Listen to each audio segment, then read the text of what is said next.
Hello students, welcome to Swami Vivekananda Institute. So in this video we will discuss apparel quality testing. इस apparel quality testing से पहले हमने आपको सीम के बारे में पढ़ाया कि सीम क्या होती है, किस तरीके से यहाँ पे गारमेंट मैन्युफैक्चर होता है। तो हमने यहाँ पर मैन्युफैक्चरिंग के बारे में ऑलरेडी डिस्कस कर लिया था लास्ट वीडियो में। उसके बाद हमने टाइप्स ऑफ सीम पढ़ा था जो कि बहुत ज़्यादा इंपॉर्टेंट है, एग्जाम पॉइंट ऑफ व्यू से सबसे ज़्यादा क्वेश्चन जो है यहाँ से पूछे जाते हैं। मैन्युफैक्चरिंग के स्टेप्स मैंने आपको बता दिए थे किस तरीके से हम गारमेंट मैन्युफैक्चरिंग करते हैं। अब हम पढ़ने वाले हैं कि हम अप्रैल की टेस्टिंग कैसे करते हैं। ठीक है, अब हम यहाँ पे टेस्टिंग पढ़ते हैं कि किस तरीके से हम कपड़े की टेस्टिंग करते हैं। सबसे पहले जब भी हम टेस्टिंग करते हैं, टेस्टिंग का मतलब क्यों टेस्ट क्यों कर रहे हैं हम, बेसिकली डिफेक्ट्स जानने के लिए। अगर कपड़े में कोई डिफेक्ट्स है तो इनको हम हटा सकते हैं। ठीक है, इसलिए हम क्या कर रहे हैं, टेस्टिंग कर रहे हैं। डिफेक्ट्स को हटाने के लिए टेस्टिंग करते हैं। और क्या क्या चीजें देखते हैं, सबसे पहले हम यहाँ पे टेक्निक्स देखते हैं। ठीक है, किस तरीके से हम यहाँ पर टेस्टिंग करते हैं, इवैल्यूएशन किस तरीके से करते हैं। तो टेक्सटाइल एक टेस्टिंग जो है ये बहुत ही ज्यादा इंपॉर्टेंट मेथड है। जब भी हम किसी की गारमेंट को टेस्ट कर रहे हैं, किस लिए चेक कर रहे हैं, डिफेक्ट देखने के लिए, और साथ साथ कपड़े की क्वालिटी को चेक करने के लिए भी यहाँ पर टेस्टिंग की जाती है, जिसमें हम बहुत सारे टेस्ट को परफॉर्म करते हैं। उन सभी टेस्टों के बारे में अब हम डिस्कस करेंगे। तो हम क्या करते हैं, क्वालिटी को इवैल्यूएट करते हैं। ठीक है, अब हम यहाँ पर आते हैं अपैरेल टेस्टिंग की इंपॉर्टेंस क्या है, क्यों हम यहाँ पर अपैरेल टेस्टिंग करते हैं। मैं आपको बता चुकी हूँ कि कपड़ा जो है वो कंज्यूमर के पास जो जाए वो कैसा रहे, सेफ रहे, फिट रहे, एकदम अंडर क्वालिटी स्टैंडर्ड्स हो, उनके प्रॉपर स्पेसिफिकेशन हो। मेनली क्वालिटी को यहाँ पर टेस्ट किया जाता है और जितने भी डिफेक्ट्स हैं उनको हटाया जाता है। एक प्रॉपर क्वालिटी का कपड़ा जो है यहाँ पर बनाया जाता है। तो इसलिए जब भी हम यहाँ पर फैब्रिक डिजाइन कर रहे हैं तो यहाँ पर मेन क्या रहता है कि हमने कौन से टेस्टिंग मेथड्स यहाँ पर लगाए हैं। तो गाइस, जब भी हम टेस्टिंग की बात करते हैं, सबसे पहला चीज आपको जो पता होनी चाहिए that is the quality standard. कि क्वालिटी स्टैंडर्ड्स क्या है। तो क्वालिटी स्टैंडर्ड्स क्या है, जब भी हम यहाँ पे गारमेंट को मैन्युफैक्चर कर रहे हैं तो that should be under standards. जो भी स्टैंडर्ड्स दिए हैं टेक्सटाइल इंडस्ट्री ने, वो सारे स्टैंडर्ड्स के अंडर ये सारी चीजें होनी चाहिए। तो स्टैंडर्ड क्या होता है, एक डॉक्यूमेंट होता है जिसमें यहाँ पर सारी चीजें लिखी हुई होती है, नॉर्म्स, स्टैंडर्ड्स, ये सारी चीजें लिखी होती है, जिसमें रूल क्या है, रिक्वायरमेंट क्या है, प्रोसीजर क्या है, ये सारी चीजें जो है वो लिखी रहती है। तो ये क्वालिटी स्टैंडर्ड्स में आती है। तो जब भी हम टेस्टिंग कर रहे हैं, टेस्टिंग जब भी हम कोई टेस्ट लगा रहे हैं वो किस लिए लगाते हैं, टेस्ट जो होता है हमेशा प्रिसाइज और एक्यूरेट टेस्ट होना चाहिए। जो भी आप टेस्टिंग मटेरियल मेथड यूज कर रहे हो वो हमेशा प्रिसाइज और एक्यूरेट होना चाहिए। टाइप्स ऑफ स्टैंडर्ड, कंपनी के क्या स्टैंडर्ड है, इंडस्ट्री के स्टैंडर्ड क्या है, गवर्नमेंट के स्टैंडर्ड क्या है, फुल सेंसस स्टैंडर्ड क्या है, ये सारी चीजों को ध्यान में दिया जाता है। तो क्वालिटी स्टैंडर्ड के बेनिफिट्स क्या है, जैसे हम फूड सेफ्टी इंडस्ट्री में करते हैं ना, सारी चीजें स्टैंडर्ड में ही यूज करते हैं, चाहे उसमें हम कलर डालें, चाहे हम एडिटिव्स डालें, चाहे प्रिजर्वेटिव डालें, ये सारे स्टैंडर्ड्स को ही देख के डाले जाते हैं। सिमिलरली गारमेंट इंडस्ट्री में भी हम यहाँ पर क्या करते हैं, क्वालिटी स्टैंडर्ड्स के अकॉर्डिंग ही कपड़े को बनाया जाता है। तो यहाँ पर बेनिफिट्स क्या है क्वालिटी स्टैंडर्ड के, वो बताने। तो बेनिफिट क्या है, जब भी हम कोई कपड़ा बनाएंगे तो दैट शुड बी सेफ। वो क्या होना चाहिए, सेफ होना चाहिए कंज्यूमर के लिए। ठीक है, अब अगर आपने मॉथ रेपेलेंट नहीं लगाया तो कपड़े में यहाँ पर फंगस अटैक होने के चांसेस ज्यादा बढ़ेंगे।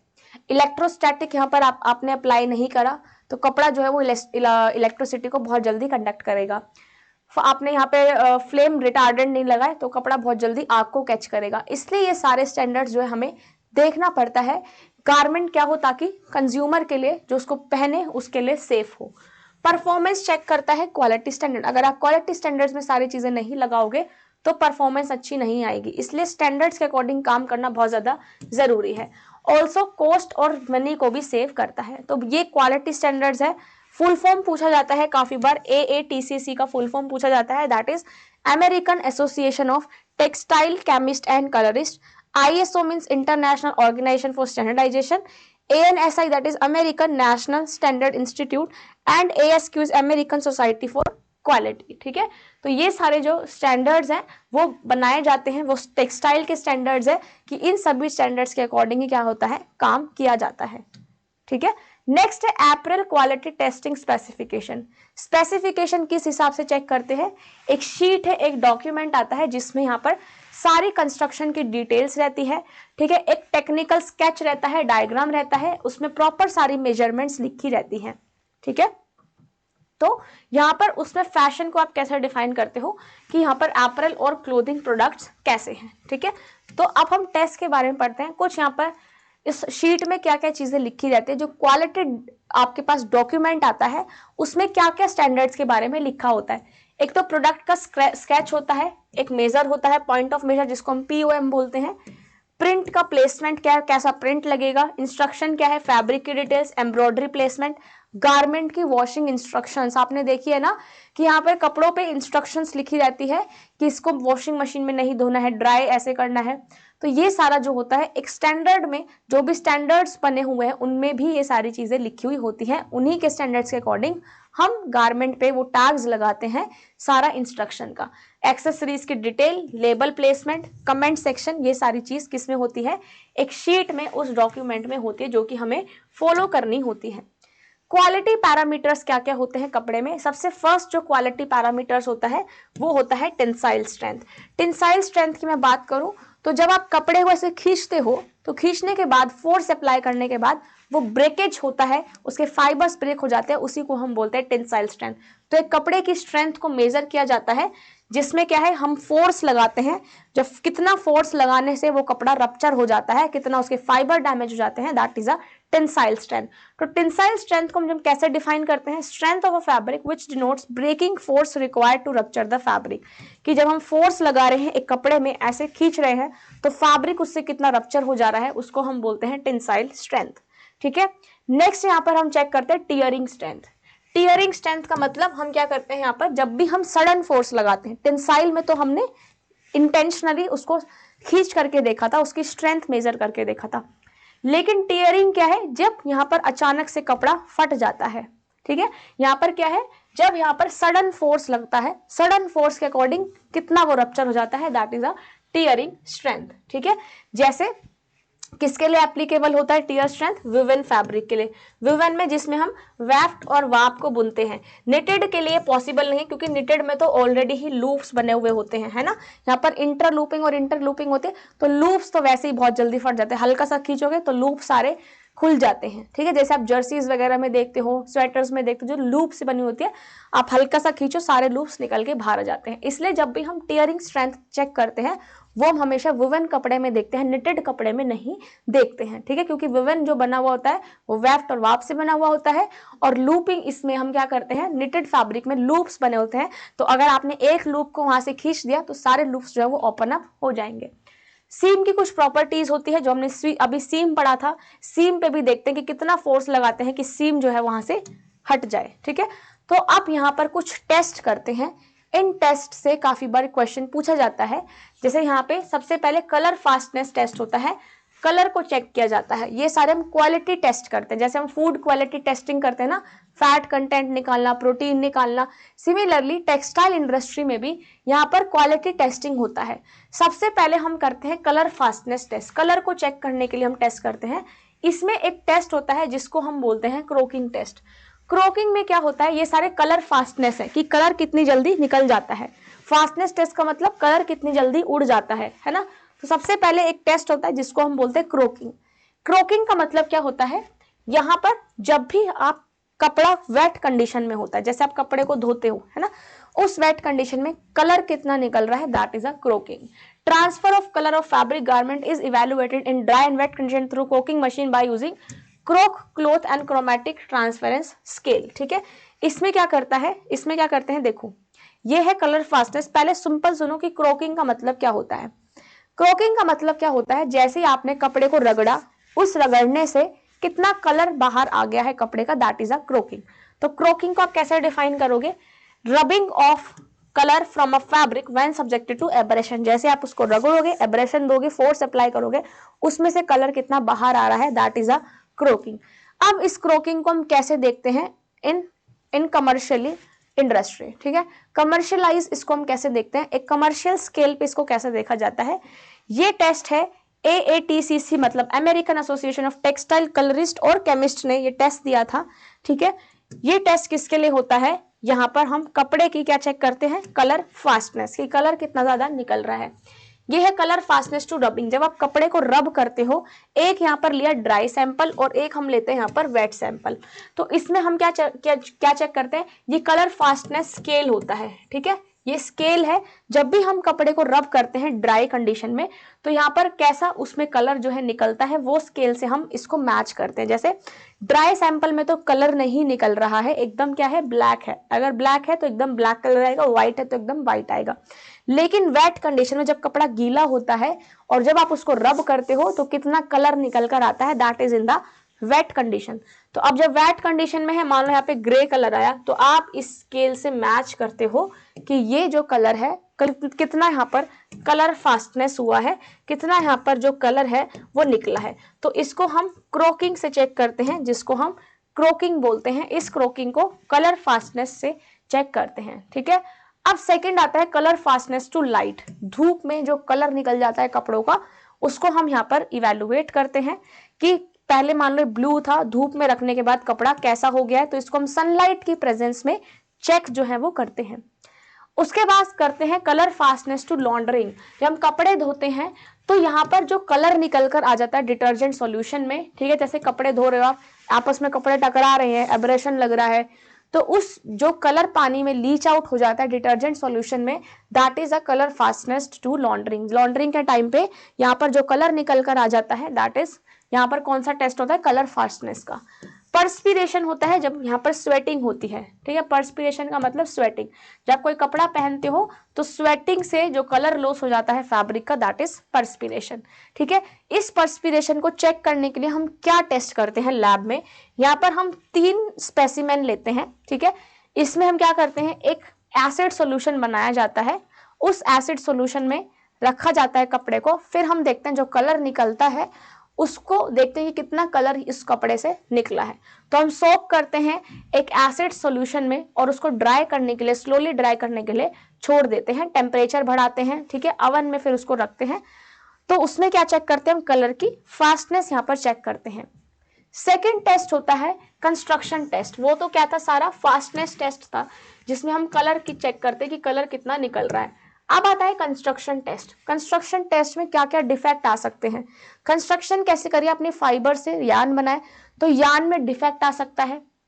वेट टेस्ट करते हैं, तो इसमें हम देखते हैं, यान देखते हैं और कैसे कैसे हमने यहाँ पर कंस्ट्रक्शन की है। सबसे पहले यान की क्वालिटी को चेक किया जाता है, जिसको हम काउंट टेस्ट भी करते हैं। यान की थिकनेस, प्लाइज देखी जाती है, यान में जो स्पिनिंग हुई है वो देखते हैं। वेट टेस्ट में हम क्या करते हैं, यहाँ पर फैब्रिक को मास पर यूनिट एरिया के हिसाब से डिवाइड करते हैं कि कितना यहाँ पर वेट है। परफॉर्मेंस टेस्ट में हम देखते हैं जो भी फैब्रिक में चेंजेस आए हैं, ठीक है, फैब्रिक जैसे आपने क्या किया, जो बाहर धागे निकले होते हैं, फैब्रिक में स्नैगिंग होता है, उसको चेक किया जाता है परफॉर्मेंस टेस्ट में। मेनली यहाँ पर डायमेंशंस चेक किए जाते हैं। श्रिंकेज में कि कोई कपड़ा कितना ज्यादा श्रिंक हो रहा है, उसको हम देखते हैं श्रिंकेज डैमेजिंग में। वैट कंडीशन में, ठीक है, वैट कंडीशन में कपड़े में कितनी श्रिंकेज हो रही है, उसके लेंथ को, विड्थ को, ये सारे को मेजर किया जाता है, जिसको हम परसेंटेज की फॉर्म में यहाँ पर निकाल लेते हैं कि यहाँ पर श्रिंकेज परसेंटेज कितना है, ठीक है। इसमें हम श्रिंकेज परसेंटेज को निकालते हैं और इस श्रिंकेज को हम कैसे कंट्रोल कर सकते हैं, बाय अप्लाइंग द सनफोराइजिंग एजेंट, ठीक है, जो कि हमने टेक्सटाइल में ऑलरेडी पढ़ा हुआ था। स्नैगिंग रेजिस्टेंस, स्नैगिंग का मतलब क्या होता है, जब यहाँ पर कोई भी धागा खिंच जाता है, प्लग हो जाता है, स्क्रैच हो जाता है, ड्रैग हो जाता है, इसको हम बोलते हैं स्नैगिंग। तो इसको भी टेस्ट किया जाता है। पाइलिंग रेजिस्टेंस का मतलब जो इरेगुलरिटी, जैसे आपने टॉवल्स में देखा होगा ना, हल्के हल्के पाइल्स बाहर निकलते रहते हैं, तो जो पाइल्स और जो इरेगुलर सरफेस है उनको जब आप रब करोगे तो रब करने से कितनी क्वालिटी खराब हो रही है उसको भी यहाँ पर क्या करते हैं, टेस्ट करते हैं। बेसिकली डायमेंशन टेस्ट करते हैं। तो एक फास्टनेस टेस्ट हो गया, एक डायमेंशन टेस्ट हो गया, एक है स्ट्रेंथ और स्ट्रेच टेस्ट, ठीक है। स्ट्रेंथ और स्ट्रेच टेस्ट कैसे करते हो, स्ट्रेंथ में क्या चेक करते हैं हम, कपड़े की स्ट्रेंथ चेक करते हैं वेट और ड्राई कंडीशन में। पुल कर देखते हैं फाइबर्स कितने यहाँ पर पुल हो रहे हैं, जिसको हम यहाँ पे बर्स्टिंग स्ट्रेंथ के नाम से भी जानते हैं। कपड़े को फाड़ करके, टीयर अप करके इसमें देखते हैं। स्ट्रेच और ग्रोथ में यहाँ पर निटेड फैब्रिक्स को स्ट्रेच किया जाता है और उसमें उनकी एलोंगेशन को चेक किया जाता है। फिर आता है वाटर रेजिस्टेंस और रेन टेस्ट, जिसमें यहाँ पर वाटर रेपेलेंट फिनिश लगाया जाता है कि यहाँ पर जो वाटर है कपड़ा कितना उसको एब्जॉर्ब कर पा रहा है। सब्सिडियरी टेस्ट में क्या करते हैं, यहाँ पर पीएच टेस्ट करते हैं, ठीक है। और बिफोर वेट कंडीशन से पहले हम पीएच टेस्ट यहाँ पर करते हैं, सॉल्यूशन बनाते हैं, फिर पीएच टेस्टिंग करी जाती है। अब यहाँ पर कुछ डिफेक्ट है, कैसे कैसे हम डिफेक्ट को देख सकते हैं। डिफेक्ट का मतलब क्या होता है, जो भी फैब्रिक में एबनॉर्मेलिटीज होती हैं उनको हम क्या बोलते हैं, डिफेक्ट बोलते हैं। ठीक है, तो डिफेक्ट जब हम देखते हैं तो किस में डिफेक्ट आएगा, भाई यान से ही तो फैब्रिक बना है ना, फाइबर से यान बना है और यान से क्या बना है, फैब्रिक बना है। तो हम डिफेक्ट किस में देखते हैं, यार्न में डिफेक्ट हम देखते हैं कि यहाँ पे वेफ्ट और वाप यार्न या फिर जो हम लूप्स बना रहे हैं in the case of knitted fabrics, उसमें डिफेक्ट जो है चेक किया जाता है। मेनली यहाँ पर जो फोल्ड्स होते हैं वो चेक किए जाते हैं कि वाप ढंग से लगा है, वेफ्ट ढंग से लगा है, इन फोल्ड्स को हम चेक करते हैं in the case of defects. तो यहाँ पर सबसे पहला आता है वाप डायरेक्शन फोल्ड। अगर यहाँ पर वाप की डायरेक्शन में कोई फोल्ड है, दैट इज वाप डायरेक्शन फोल्ड। थिन एंड भी हो सकता है और थिक एंड भी हो सकता है, टाइट और स्लैक एंड मतलब लटका हुआ एंड भी हो सकता है, अगर आपने प्रॉपर वेफ्ट और वाप को बाइंड नहीं करा है तो। ठीक है, तो यहाँ पर अगर आपने प्रॉपर वेफ्ट और वाप को बाइंड नहीं करा है तो ये भी फॉल्ट आ सकता है। या फिर काफी बार क्या होते हैं, मिसिंग और ब्रोकन एंड हो सकते हैं। काफी बार ऐसे अगर आपने वाप वेफ्ट लगा रखे हैं और काफी बार क्या आपने मान लो वेफ्ट ढंग से नहीं लगाया, वाप ढंग से नहीं लगाया, तो एक मिसिंग एंड बन जाता है, तो इसको भी हम चेक करते हैं। काफी बार क्या है, अगर वाप का स्ट्रक्चर खुल जाता है, ठीक है, तो वेफ्ट भी क्या है, खराब सा लगता है। इसलिए हम यहाँ पर पैटर्न्स को भी चेक करते हैं कि कोई ब्रोकिंग पैटर्न तो रह नहीं गया। डबल एंड चेक करते हैं। ठीक है, काफी बार क्या है, थ्रेड जो है वाप में डबल हो जाता है, तो उसको एक्सीडेंटली डबल हो गया है कोई थ्रेड, उसको हम चेक करते हैं। सेल्वेज में कोई डिफेक्ट तो नहीं आया है, उस सेल्वेज को यहाँ पर चेक करते हैं। मेनली पकरिंग इफेक्ट को भी चेक यहाँ पर किया जाता है कि कौन से फैब्रिक में पकरिंग इफेक्ट यहाँ पर हो रहा है। तो ये सारे डिफेक्ट को हम क्या करते हैं, मेजर करते हैं। अब काफी बार वाप स्ट्रीक का मतलब क्या है, जो वाप ऐसे डायरेक्शन में मूव कर रहे हैं, इनको हम क्या करते हैं, group of yarn having different dye shades में result in the warp streak. काफी बार क्या है, अब ये सारे यार्न्स लगे हुए हैं, है ना, ये अगर हम अलग अलग शेड इसको दे देते हैं तो ये बनाता है वाप स्ट्रीक। जैसे यहाँ पर मैं आपको भी दिखाऊंगी पिक्चर में। ठीक है, तो इसमें जब वाप डायरेक्शन में कोई फॉल्ट होता है, विजुअल असेसमेंट करने में उसको हम वाप स्ट्रीक के नाम से यहाँ पर जानते हैं। This is a weft direction, है ना। वेफ्ट डायरेक्शन फॉल्ट में क्या है, जब वेफ्ट की डायरेक्शन में जब यहाँ पर डिफेक्ट आने लगते हैं तो वेफ्ट डायरेक्शन फॉल्ट होते हैं। जैसे यहाँ पर आपने देखा होगा थिक प्लेस बन जाते हैं, ये कौन सा है, वेफ्ट डायरेक्शन फॉल्ट है। ठीक है, थिक और थिन पिक जब बन जाता है उसको हम वेफ्ट डायरेक्शन फॉल्ट में काउंट करते हैं। ये है टाइट और स्लैक पिक। देखो ये जो आप बैंडेज देखते हो, है ना, बैंडेजेस जो आती हैं, काफी बार यहाँ से लूज है, फिर टाइट की कर दी जाती है, फिर लाइट हो, फिर टाइट है, फिर यहाँ पर हल्का है, तो इसको हम टाइट और स्लैक पिक के नाम से यहाँ पर जानते हैं। ठीक है, लूज वेफ्ट में क्या है, या फिर इसको हम स्नरल बोलते हैं, मतलब यहाँ पर जब वेफ्ट का धागा है वो कैसा लगाया है, बहुत ज्यादा लूज जब यहाँ पर लगाया है, और वेफ्ट का धागा क्या कर रहा है, स्लिप कर रहा है, प्रॉपर वाइंड अप नहीं हुआ है, तो ऐसे आपको डिफेक्ट जो है वो देखने को मिलता है। एक आता है मिसिंग पिक। आपने ये स्ट्रक्चर देखा होगा बहुत सारे गारमेंट में, है ना।